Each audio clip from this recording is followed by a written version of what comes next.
हाँ, बस एक क्वेश्चन था मेरे मन में हम्म। कि अगर हम जैसे Q2 का वो किया आपने कस्टम का, तो उसमें जो था वो मतलब जो कस्टम बिट लगाई, हम्म। उसमें हम मतलब क्या वो जो कैटेगरी है वो जैम पे होनी चाहिए कि नहीं होनी चाहिए? हम्म। तो बस वो क्वेश्चन था जो मैंने आपसे पूछा था अभी थोड़ी देर पहले। हाँ, कस्टम में तो अच्छा। कुछ भी डाल सकते हैं, हाथी घोड़ा डालना वो भी डाल सकते हो। अच्छा। अब जो तरीका मैं आपको बताऊंगा प्रोडक्ट ऐड करने का, जी। तो प्रोडक्ट के बेस में टेक्निकल में तो आपको कोई बाहर नहीं कर पाएगा। Okay sir. हाँ, ओपन कर लीजिए बिट डॉक्यूमेंट। जी।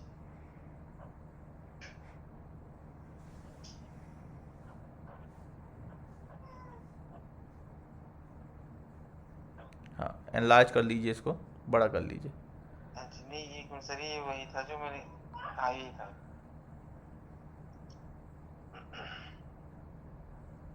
हाँ जी सर, कर दिया। ठीक है, हाँ ये जी। हरियाणा वाला हो गया। ठीक है, इसमें आप सीधे वो स्पेसिफिकेशन वाले में चले जाइए।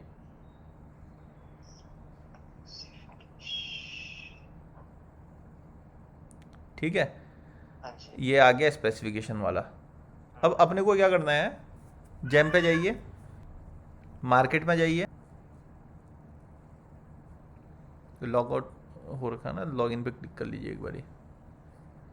लॉग इन ही रहता है पर दिखाता लॉग आउट है। हाँ, ये रिफ्रेश मांगता है मेरे ख्याल से बार बार। हाँ वो ठीक है। अब वो कैटेगरी ओपन कर लीजिए, एलिसा टेस्टिंग किट वाली। आगे सेकंड नंबर पे इंक्लूड आउट ऑफ स्टॉक में सेलेक्ट कर लीजिए।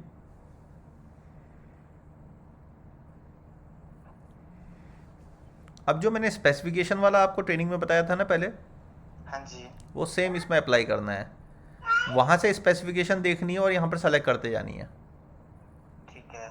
हाँ, जाइए पीडीएफ में जाइए और देखिए उसमें क्या था स्पेसिफिकेशन। जैसे उन्होंने मांगा था क्वांटिटेटिव।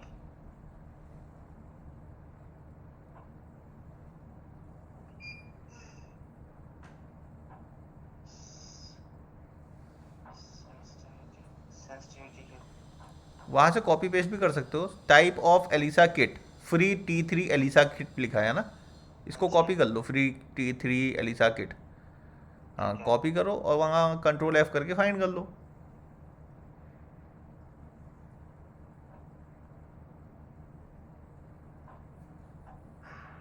ये आ गया, इसको सेलेक्ट कर लो आप।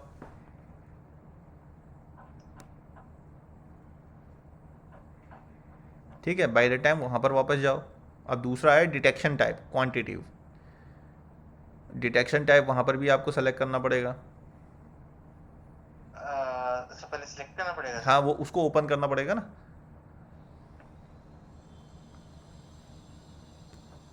ये आ गया सेकंड नंबर पे, ये ऊपर चले गया। हाँ, डिटेक्शन टाइप ये ऐसे ही आ गया क्वांटिटेटिव। फर्दर वापस उसमें जाओ पीडीएफ में। Testing principle. हाँ, कंप्लीट एलाइजा।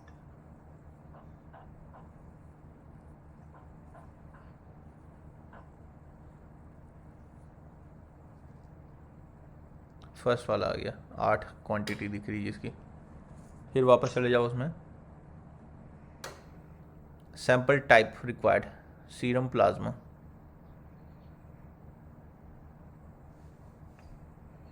अच्छा सर, जैसे अगर मैं कंप्यूटर डाल देता हूँ ना इसमें, कल को मान लो कंप्यूटर डाल दिया हमने कोई भी ओईएम ऑथराइजेशन लेके, हाँ, तो उसकी भी बिट दिख जानी शुरू हो जाएगी फिर मेरे को? बिल्कुल बिल्कुल, जो जो कैटेगरी का प्रोडक्ट आप डालते जाओगे उन सब की बिड आपको शो होगी। बस वहाँ पर जहाँ मैंने आपको बताया था वहाँ पर से आपको सेलेक्ट करना पड़ेगा। ओके। है ना, नन सेलेक्टेड लिखा आ रहा था ना, ये दोनों सेलेक्ट करने हैं इसमें।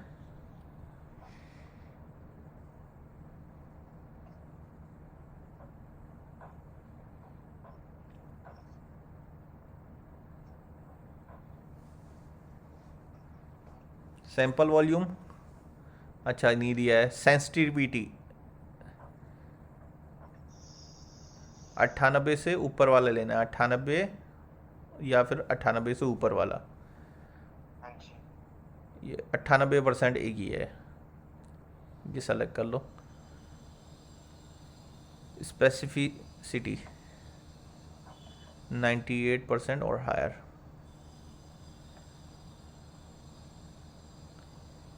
ऊपर चले गया। हाँ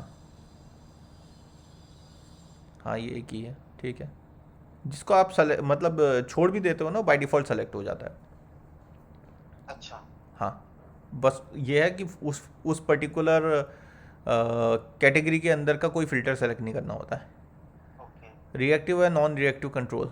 एक चीज़ और बताऊँ मैं आपको, आप हाँ एक चीज़ जी। नोटिस कर रहे हो कि इसके अंदर कुछ बोल्ड लेटर में लिखा हुआ है, कुछ प्लेन में लिखा हुआ है, नॉर्मल में। हाँ जी। तो जो इसके अंदर बोल्ड लेटर में लिखा हुआ है ना, इस स्पेसिफिकेशन जो दिया हुआ है, हाँ जी। या फिर टाइप ऑफ एलिसा किट हो गया, सेंसिटिविटी हो गया, स्पेसिफिसिटी हो गया, ये सब बोल्ड लेटर में दिया हुआ है। वहीं जी। डिटेक्शन टाइप, टेस्टिंग प्रिंसिपल, ये नॉर्मल में दिया हुआ है। तो बोल्ड में हाँ जो जी। दिया हुआ है वो होता है आपका गोल्डन पैरामीटर। मैंने ओके। कल गोल्डन पैरामीटर के बारे में बताया था ना आपको। हाँ जी। हाँ ये वो जी। गोल्डन पैरामीटर है। हाँ जी। हाँ, ठीक है। ठीक है। तो ठीक है सर। वापस जाइए उसमें और reactive and non reactive control वाले में जाइए।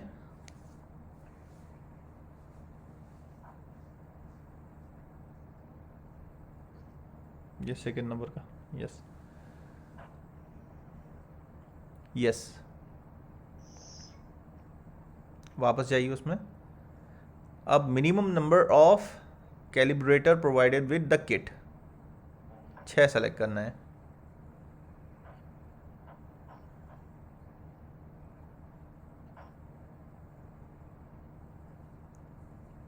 देख रहे हैं, इतने सारे प्रोडक्ट है, लास्ट में 2 रह गए। हाँ जी।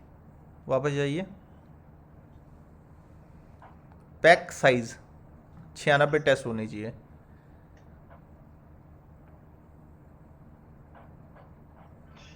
बॉटम में चले जाइए, लास्ट वाले बचे हैं।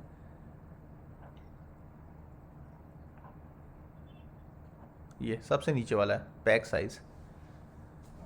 हाँ, इसको नहीं भी सेलेक्ट करोगे तो बाय डिफ़ॉल्ट सेलेक्टेड है, ठीक है। अब फर्दर आया सेल्फ लाइफ 18-24 या हायर।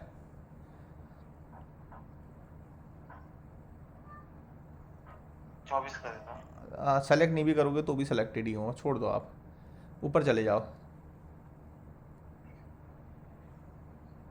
अब ये 2 प्रोडक्ट बचे हैं। एक है ओईएम वाला, अगर इसको आप कॉपी करोगे ये तो चले जाएगा ओईएम अप्रूवल के लिए। हाँ जी। तो ये तो अप्रूवल आने से रहा। हाँ जी। बगल वाला जो है कैल बायोटेक का, अगर ये जो दोनों। है रिसेलर वाला हाँ जी। है ना, इसको क्लिक करो। अगर दोनों ओईएम के होते सर तो फिर तो नहीं कर पाते हम। तब नहीं कर पाते, फिर आपको नया प्रोडक्ट डालना पड़ता। उसके लिए आपके पास कम से कम 4-1 दिन का टाइम होना चाहिए।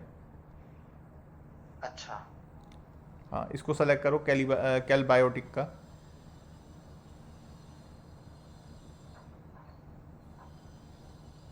न्यू टैब पे। ठीक है। हाँ, स्क्रॉल डाउन करो,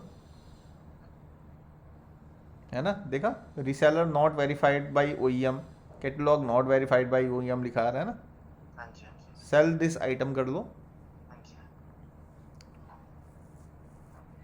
एक बार और एक चीज़ देख लेते हैं, एक बार वापस उसमें जाओ। क्या बोलते हैं उसका नाम, पीडीएफ में। पीडीएफ में। हाँ, हमने ये नहीं देखा कि इसने लोकल कंटेंट कितना मांगा है, ठीक है। हाँ। हाँ जी। सबसे ऊपर चले जाओ आप,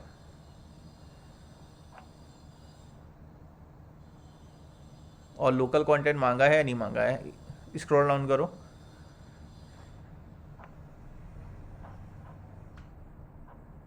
हाँ, और डाउन करो।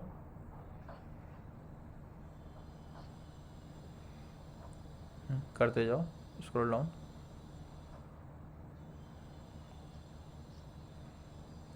हाँ, स्क्रॉल डाउन करो।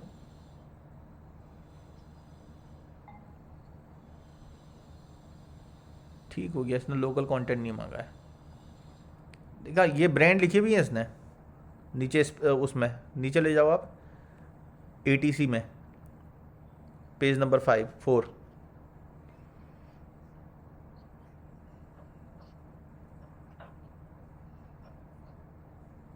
और नीचे ये दिखा है ना, buyer added bid specific ATC, by FTE ELISA kit 96 test, मेक कैल biotech, Erba, J Mitra, Merrill.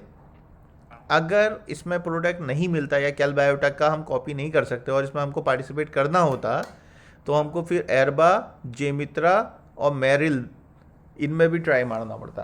Product तो दिख नहीं रहा है, पर हमको फिर प्रोडक्ट नया अपलोड करना पड़ता इन कंपनीज में से किसी एक कंपनी में। हाँ, चाहे मेरिल का चाहे मित्रा का किसी का भी किया। Correct, correct. ठीक है, अब उसको कॉपी कर लो आप। फिर वो OEM के लिए भी जाता है ना? वही हमको देखना पड़ता है इनमें से कौन सा नॉन OEM वाला है। अच्छा। हम्म। तो ये वाला कौन सा है जरा? नॉन OEM है ना, लिखा रहा है ना यहाँ पर, सेलर डिटेल्स में दिख रहा है ना, sold by resellers, seller not verified bye OEM। नहीं, तो जैसे इसने बोला है कि मैं एक जो इसने ब्रांड बताया है ना, इनमें से है ये ब्रांड? हाँ हाँ, कैल बायोटेक लिखा है ना, हम्म, हम्म, हम्म। उसने लिखा है ना ATC में कैल बायोटेक सबसे पहले लिखा है उसने। हाँ हाँ हाँ। अगर नहीं लिखा होता तो वो हमें करना पड़ता। Correct, correct. Sell this item कर लो आप। हाँ जी, हाँ, आगे का तो आपको प्रोसेस मालूम है, करो, हाँ जी। मैं नहीं बताऊंगा।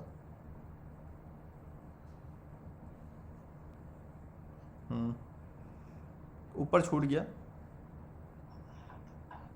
OEM ऑथराइजेशन डालने के बाद छूट गया ना। Do you want to declare local content? मंगानी है ना इसने, तो इसको हम यस या नो कुछ भी कर सकते हैं नहीं? कर सकते हैं, यस ही करो आप तो। कल की बिट में कोई दूसरी बिट डालोगे उसमें आगे फिर इसने जिसने ये डाला उसने खुद ही जीरो कर रखा है, तो अच्छा, फायदा ही नहीं मिलेगा इसका। चलो कोई नहीं, स्क्रॉल डाउन करो आप। इसको हम चेंज नहीं कर सकते मतलब? नहीं, नहीं। Offer price including tax and duties, ये मतलब इसने जो कहा आपने कि प्राइस देना है उसके अंदर GST इंक्लूड होना चाहिए, पहली चीज़। हाँ दूसरी जी, चीज़, आपको जो डिलीवरी है वो फ्री ऑफ कॉस्ट देनी है, तो एक तरीके से आपको डिलीवरी का चार्ज पहले ही इसमें ऐड कर लेना है। हाँ जी। इसका प्राइस कितना है इसमें? इसने तो 20। 23 रुपये में किसी ने कॉपी किया है। हाँ जी। अब मजे की तो बात यह है, आप रेट कुछ भी डाल सकते हो इसमें। हाँ जी। बिड में जब पार्टिसिपेट करोगे तो आप कोई भी रेट डाल सकते हो तब भी। ऐसा अच्छा, नहीं कि इसमें आपने 23 रुपये डाल दिया है तो उसमें 40 रुपये क्यों डाल रहे हो। अच्छा, हाँ, उसमें आप बढ़ा भी सकते हो बिट किराए में। अच्छा। हाँ, अभी किसी भी रेट में कॉपी भी कर सकते हो इसमें, बल्कि रेंज भी दे रखी है, 7 रुपये से 500 रुपये के बीच होना चाहिए। बट आपका MRP है 46 रुपया, और जेम में मैंडेट होता है कि 10% का आपको डिस्काउंट देना होता है। हाँ हाँ तो हाँ। ऑब्वियस सी बात है, आप 46 रुपये से ऊपर तो जा नहीं सकते। इनफैक्ट 4 रुपया 60 पैसे का आपको डिस्काउंट देना ही पड़ेगा कम से कम, हाँ जी। है ना। 4 रुपया 60 पैसे का डिस्काउंट आपका कितना हो जाएगा फिर, 41 रुपया 40 पैसा। तो 41 रुपये 40 पैसे से ऊपर का रेट आप नहीं डाल सकते। डाल सकते हैं। तो हम इसको जैसे कर देते हैं 39। हम्म। कर दिया। और इसमें एक चीज़ और लिखी आ रही है, आपने पढ़ा क्या लिखा है? The price entered can not be can't be increase for next 30 days. मतलब जो रेट आपने इसमें अब डाल दिया है अगले 30 दिनों के लिए लॉक हो गया है। मतलब अगर जैसे हमने कैटलॉग अगले में 30 दिनों तक आप इसको बढ़ा नहीं सकते, कम जरूर कर सकते हो, अच्छा, है ना। पर ये डायरेक्ट परचेज या L1 में काम आता है, क्योंकि बिड में तो आप कोई भी रेट डाल सकते हो कभी भी। नहीं जैसे सर अगर इसको कैटलॉग कर दिया हमने, प्राइस इसको हमने अपलोड भी कर दिया अपने हम्म। उसमें, हम्म। मान लो कल दिन को किसी ने हमें ऑर्डर कर दिया हम्म। प्लीज इतना हम्म। 30 पे, हाँ, तो हमको 39 पे देना पड़ेगा फिर? देना पड़ेगा। अच्छा, हाँ, तो ये मतलब है तो जेन्युइन रेट है ना, मतलब ऐसा नहीं हो कि घाटे वाला सौदा तो नहीं है? मुझे क्या पता सर, टेस्ट किट आप बेच रहे हो, मेरा तो काम ही नहीं है। मेरा काम है जेम सिखाना, अच्छा। है ना। हाँ जी, हाँ जी, हाँ जी। ये इन सब चीज़ों में थोड़ा डील करता हूँ मैं, प्रोडक्ट में डील मैं नहीं करता। मेरा काम है आपको ट्रेनिंग देना, वो मैं आपको अच्छा, दे रहा हूँ। अच्छा, आप सिर्फ ट्रेनिंग देते हो, बाकी करेक्ट, मैं सिर्फ ट्रेनिंग दे रहा हूँ आपको, या फिर जेम का जो भी काम करना होता है वो सारे काम मैं करता हूँ। बट ये जो चीज़ है इसमें मेरी एक्सपर्टीज़ नहीं है, अच्छा, है ना। तो आपको जो रेट डालने हैं मुझसे पूछ के नहीं डालने हैं, हाँ हाँ, ये आपको अपनी बिजनेस को ध्यान में रखते हुए डालने हैं। हाँ जी, हाँ जी, हाँ जी, हाँ जी। ठीक है। हाँ जी, हाँ जी। नहीं, अभी तक तो हमने सारे सही डाले हैं ना वैसे तो। आई डोंट नो सर, वो आप जानो। नहीं, वो मुझे पता है, वो तो मुझे पता है, मतलब हाँ। इसका है मुझे तो, अब इसका नहीं मुझे भी आइडिया ना। हम्म। ये एक किट तो कितने इसका की भी हो? एक तरीका है। आप ये हाँ प्रोडक्ट जो डाल लो तो सिर्फ बिड के लिए डाल लो ना, आप नहीं चाहते हो आपके पास डायरेक्ट परचेज का ऑर्डर आए। हाँ जी। हाँ, उसका तरीका मैं बताता हूँ, स्क्रॉल डाउन करो,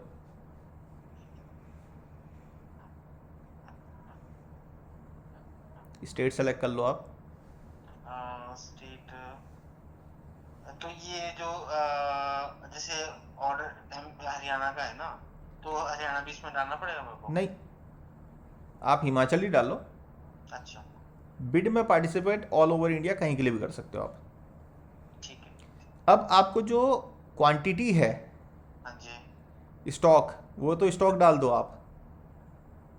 बस अ, मिनिमम क्वांटिटी आपको इतनी डालनी है कि वो 5 लाख से ऊपर चले जाए, ओवरऑल वैल्यू जो है ना 5 लाख के ऊपर चले जाइए।